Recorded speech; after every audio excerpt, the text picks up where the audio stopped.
Dalam pendidikan penggerak, ciptakan generasi unggul penopang bangsa. Mari bergerak, lekas bergerak, dan selalu menggerakkan. Mari bergerak, lekas bergerak, dan selalu menggerakkan. Mari bergerak, bersama guru penggerak, menebar manfaat bagi.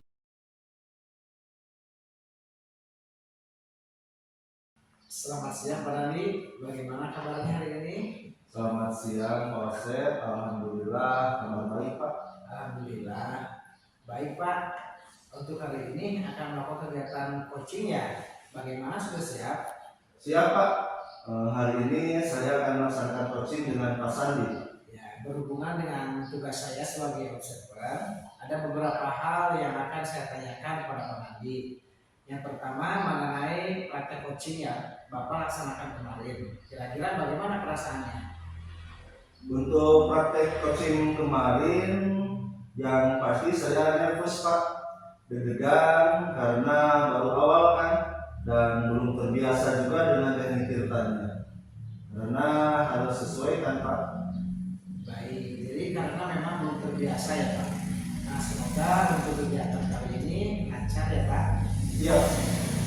Baik, untuk selanjutnya dalam proses coaching ini kan ada 3 kompetensi ya yang harus dilakukan, yaitu listen atau kehadiran penuh, kemudian mendengarkan dengan aktif, mengajukan pertanyaan yang berbobot. Nah, kira-kira yang Pak Nadi masih kurang yakin di bagian apa ini Pak? Kalau saya lebih di bagian present ya Pak, karena kan kita harus hadir secara penuh, harus fokus dengan apa yang disampaikan oleh coaching. Kalau kita kurang fokus, otomatis kita menjadi kurang aktif dalam menanggapi coaching, dan tentunya sulit juga dalam mengajukan pertanyaan-pertanyaan. Baik, jadi Pak Nadi merasa bahwa di bagian proses ini yang perlu dikembangkan lagi. Iya. Nah, terakhir nih Pak, apa yang Bapak inginkan dari coaching kali ini? Yang pasti saya berharap akan ada solusi terbaik dari permasalahan yang dihadapi oleh coach.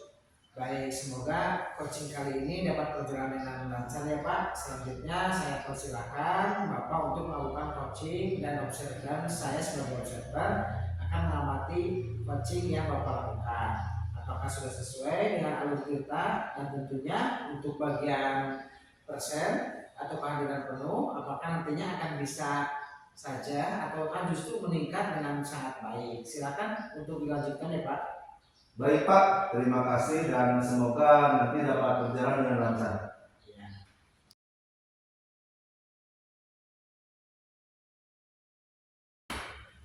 Selamat siang Pak Sandi, bagaimana kabar hari ini? Alhamdulillah baik Pak. Bapak bagaimana Pak? Alhamdulillah. Sebelumnya saya ucapkan terima kasih ya Pak Sandi yang telah bersedia meluangkan waktu untuk melakukan coaching pada kesempatan kali ini. Ya, Pak. Jadi apa yang ingin Bapak sampaikan pada obrolan kita kali ini? Baik Pak, saya juga berterima kasih kepada Pak Nandi yang sudah bersedia untuk mendengarkan permasalahan yang saya hadapi. Jadi begini Pak, saya ini ada sedikit permasalahan Pak dalam proses pembelajaran. Nah kan di sekolah saya di SMK itu saya mulai mencoba untuk menerapkan pembelajaran berbasis proyek ya Pak. Namun ketika ketika saya mencoba untuk menerapkannya, muncul beberapa masalah Pak. Ya. Jadi muncul. Jadi lebih kepada proses pembelajaran yang coba Bapak lakukan. Ya. Nah, ternyata daripada pembelajaran itu memunculkan permasalahan yang baru seperti itu Pak. Ya, kurang lebih seperti itu Pak. Iya, iya Pak, kurang lebih seperti itu. Baik, sebelum kita melanjutkan obrolan kita nih, Ya. saya mau tanya, kira-kira apa sih yang Pak Sandi inginkan dari obrolan kita kali ini? Jadi Pak, saya bermaksud ngobrol dengan Bapak di kesempatan kali ini sebenarnya saya ingin muncul solusi gitu Pak dari permasalahan tadi. Bagaimana saya itu harus menyelesaikan masalah tadi Pak yang muncul ketika saya melakukan pembelajaran berbasis proyek itu Pak. Mari kita gali lebih dalam lagi Pak ya. Kira-kira nih apa yang menjadi kendala utama dalam implementasi pembelajaran berbasis proyek di kelas Bapak? Oke, jadi pertama mungkin yang menjadi kendalanya peserta didik Pak. Jadi terlihat apa ya, kurang begitu bersemangat gitu Pak. Jadi mereka itu cukup sulit untuk mengelola waktu pas pengerjaan proyek tersebut Pak. Jadi sehingga saya juga sulit gitu untuk memberikan umpan balik yang apa ya, yang konstruktif gitu Pak untuk selama proses pembelajaran itu Pak. Itu hal yang sangat penting untuk diatasi sebagai pesan dia. Iya. Nah, mari kita lihat bagaimana Bapak memperkenalkan proyek ini kepada peserta didik. Apa yang Bapak lakukan sebagai langkah awal? Ketika proses pembelajaran, langkah awal yang saya lakukan pertama pasti saya memberikan informasi terkait tujuan dari proyek itu tersebut seperti apa. Kemudian saya juga memberikan contoh aplikasi yang nyata dari proyek tersebut. Gitu. Nah, hal itu saya lakukan untuk memberikan apa ya, pandangan bagi peserta didik tentang proyek yang akan kita buat seperti itu Pak. Baik Pak Sandi. Lalu kalau boleh saya tahu nih Pak Sandi, kira-kira dalam pembelajaran proyek tersebut Bapak menginginkan peserta didik yang seperti apa? Jadi dalam pembelajaran proyek tersebut saya ingin peserta didik itu mampu mengelola waktu proyek itu dengan baik gitu Pak. Jadi karena yang pembelajaran produktif gitu Pak, jadi waktunya cukup lama. Jadi proyek tersebut harus terselesai sesuai dengan waktunya. Nah, dari pembelajaran tersebut kadang peserta didik tidak mampu selesai Pak dengan waktunya. Gitu. Jadi selain itu peserta didik juga apa ya, saya ingin terlibat aktif gitu dalam proses pembelajaran berbasis proyek tersebut. Baik Pak Sandi. Jadi Bapak ingin peserta didik terlibat aktif dan mampu mengelola waktu dengan baik ya Pak ya? Ya, kurang lebih seperti itu. Jadi kelas itu akan semakin hidup gitu Pak dengan apa, jadi semua peserta mengikuti dengan prosesnya gitu Pak.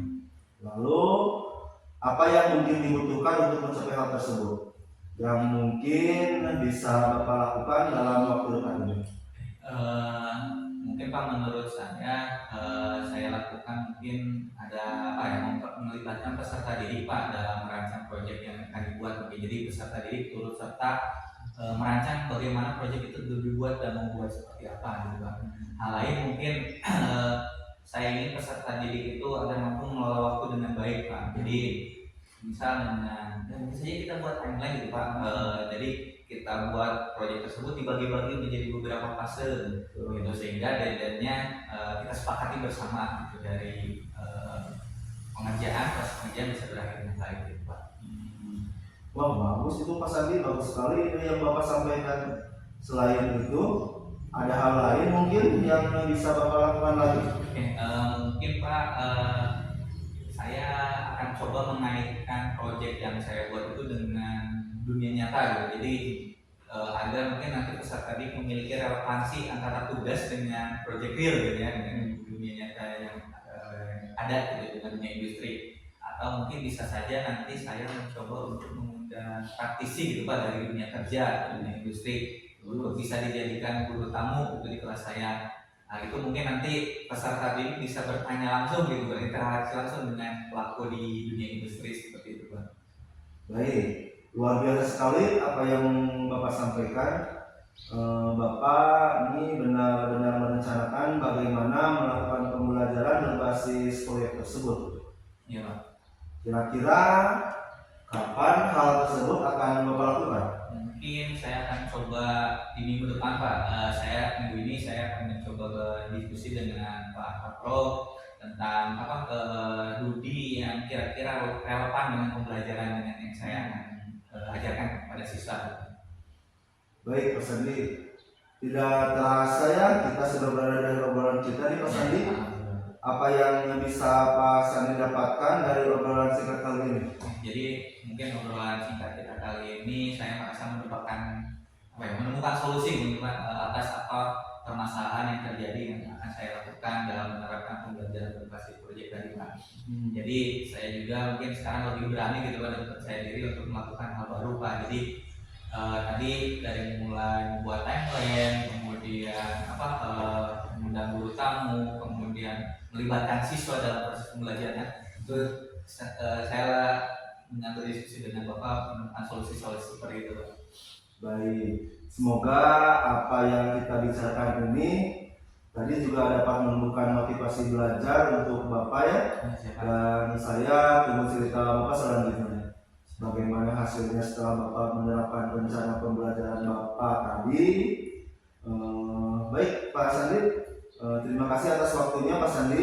Ya, terima kasih juga Pak Nandi sudah mau meluangkan waktu untuk ngobrol dengan saya di siang hari ini. Selamat siang Pak. Selamat siang Pak Sandi. Pak.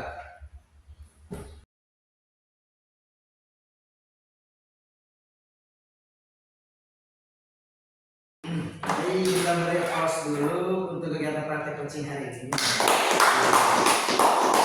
Pak Sandi dan Pak Nandi sudah melakukan praktek coaching dengan sangat baik. Terlihat alur ceritanya pada percakapan, yaitu ada tujuan, identifikasi, rencana aksi, dan tanggung jawab.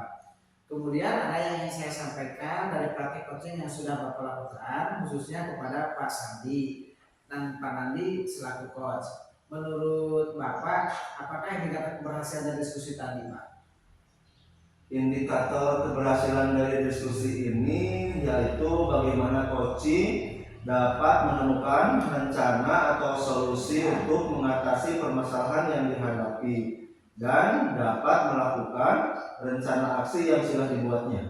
Ya, baik. Jadi untuk rencana aksi dan solusi nanti akan Pak Sandi lakukan sendiri pada pembelajaran selanjutnya ya Pak. Kemudian tadi Pak Nandi sampaikan bahwa yang mengembangkan pada kompetensi present atau kehadiran. Nah di sini saya mengamati bahwasanya Bapak sudah dapat melakukannya dengan baik karena dengan kita hadir secara penuh menjadi pendengar setia pada praktik coaching ini dan memberikan pertanyaan yang berbobot, itu akan membuat coaching menjadi lebih terbuka dan merasa nyaman dan dalam menggali solusi dari permasalahan yang dihadapi dan juga dapat memotivasi coaching dalam melakukan rencana aksi yang telah disusun dengan maksimal. Ya, terima kasih Pak Nadi selaku coach dan Pak Sandi selaku coaching atas praktek coaching hari ini dan memberikan pembelajaran pada kita semua bahwa menjadi coach memang harus memperhatikan kompetensi-kompetensi sehingga tercipta solusi dari permasalahan yang dihadapi oleh coaching. Nah, akhir kata saya ucapkan terima kasih atas Bapak-bapak. Billahi taufiq wal hidayah. Assalamualaikum warahmatullahi wabarakatuh. Waalaikumsalam warahmatullahi wabarakatuh.